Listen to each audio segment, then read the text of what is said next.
we're going to get started with head coach Phil Neville. Evening, guys. Obviously it's quarter to one.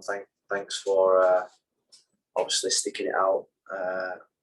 Cruel. Sometimes football's cruel, and I felt that was cruel tonight. At first I thought it was cruel for both sets of players in terms of you have your pre-match meal at 4:30 and then the game kicks off at 20 to 11, and it's now quarter to 1 in the morning and we're finishing the game. I love this league, but I just wonder whether in Florida, I don't think it's a secret that there's going to be storms tonight. I don't think there's secrets that sometimes in Florida that it does rain and thunderstorm. Maybe we can be better at arranging maybe earlier in the day when everybody knows in Florida that the minute I came, it's thunder and lightning later in the day. So I just wonder whether for the supporters, think about our supporters tonight that drove up from Orlando, from Miami. Incredible the way that they support us. They stayed with us right to the end. They're not going to be home till 4 or 5 o'clock in the morning now. The 2.5 hour delay to the game, but think about the 3-4 hours that they were here beforehand.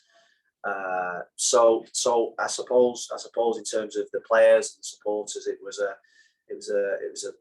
brilliantly contested derby. I feel gutted for the players because they put in so much, and to lose in the manner that we did right at the last kick of the game was. I suppose we've won ourselves late in the game, so we've got to take it. But it felt cruel because of the efforts that we put into the game, and we just lick our wounds and we go back to Drive Pink now for a big game against Philadelphia on Wednesday. We'll get started with questions now. First, Chris Whittingham. Thank you, Rafa, and commiserations, Phil. I just wanted your thoughts on the overall performance and what was your message to the team to try and pick the players up off the floor a little bit. Yeah, well, I told them that there's no time to feel sorry for themselves. I don't like the word sorry, in terms of the manner of our defeat. Nobody has to apologise to anyone. The players gave everything for this football club tonight. We wanted to come here and really go for it, particularly in the first 20, 30 minutes. I thought we did. I thought it was another game where I thought we should have been 2 up in the first 20 minutes. We wanted to really press high. And we wanted to win balls. We didn't want to sink deep. We sunk deep, I think, in a period in the second half when both sets of players started cramping up because of the fact that they'd not 8 to 6 hours and stuff like that. So that was we had to sub 3 or 4 players with cramp, which wasn't ideal. But I thought we controlled the whole of the first half. I actually didn't think they created anything apart from a really good save from Drake in the second half. I didn't think they created anything that much, and you think about the chances we had. Damo from the corner, there was a chance just after half time when we're just going to score. We've got to score these, and we didn't, and we're disappointed, and we move on. Next question, Michelle Kaufman.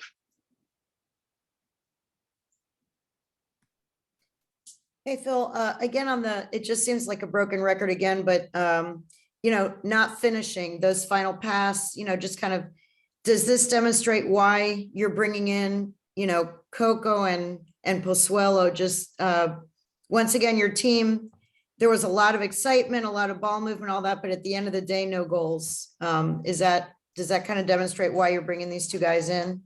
Yeah, I think it's that in a nutshell. The finishing touch is the most important.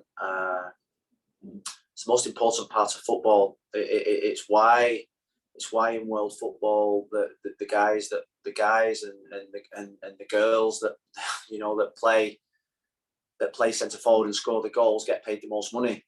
I've worked in both men's and women's football, and it's no different in women's football. It's the guys and the girls that put the ball in the back of the net, which is the hardest thing to do, to be creative, to have that composure. That's why they are who they are, and we get into some really good positions. We have really good control and movements, and it's now just about the being ruthless. We've got 18 games to go now, where we have to go for it. We have to score goals. We have to attack, and we have to punish teams when we have moments to punish teams, particularly away from home when you do not get opportunities like we did tonight.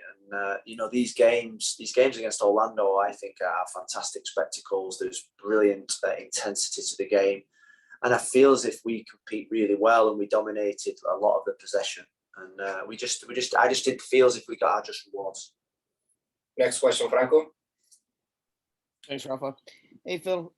With regards to the own goal, what do you chalk that up to? Is it the mental and physical fatigue from the long break, lack of communication, just a one-off? What do you chalk up that mistake to? Well, I think you probably said everything there. It's just a slight lapse in concentration. It wasn't as if there was any pressure.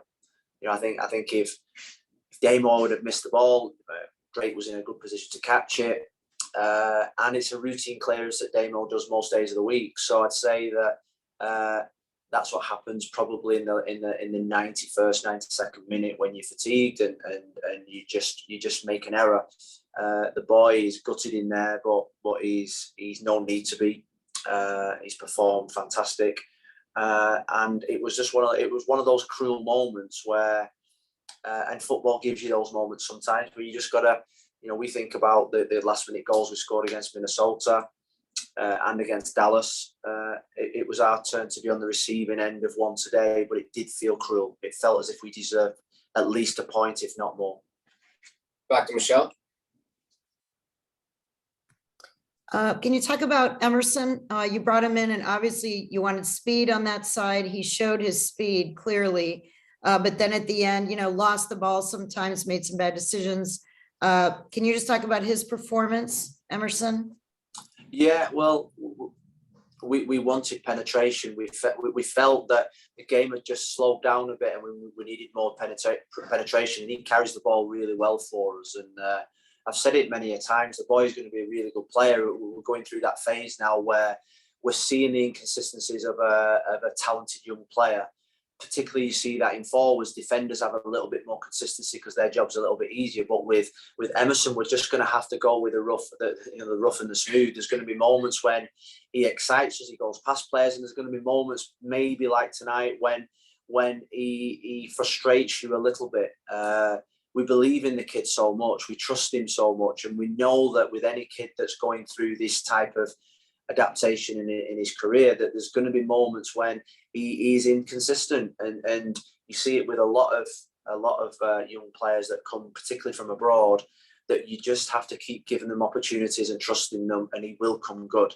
I'd say tonight there was opportunities where I felt and wanted a little bit more from him, but it wasn't through the lack of trying. The boy is absolutely devastated in the dressing room. I've got to say he's disappointed in his own performance.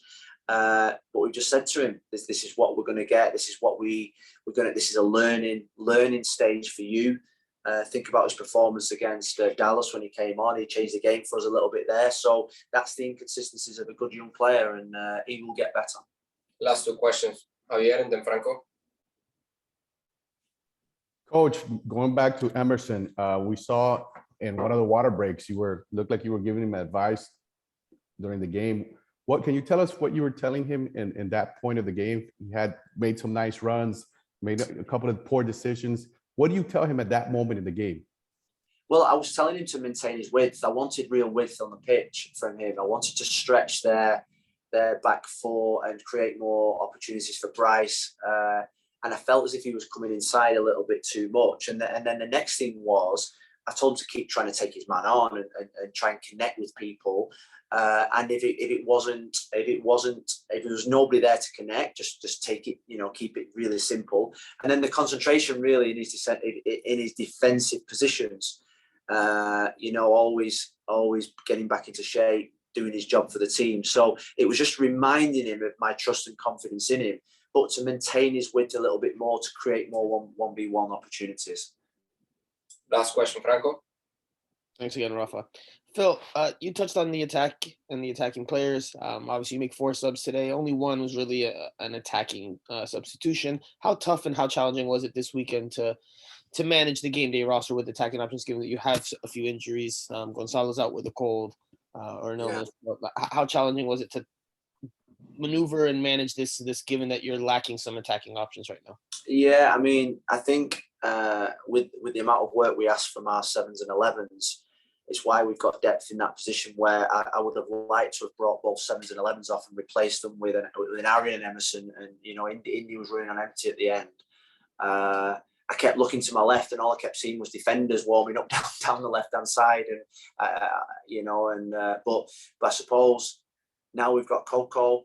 Ari will be back soon. Gonzalo will be back for Philadelphia. Pozuelo, hopefully, his visa will get turned around very quickly. We'll have more depth in attacking positions because that's what's going to make us successful.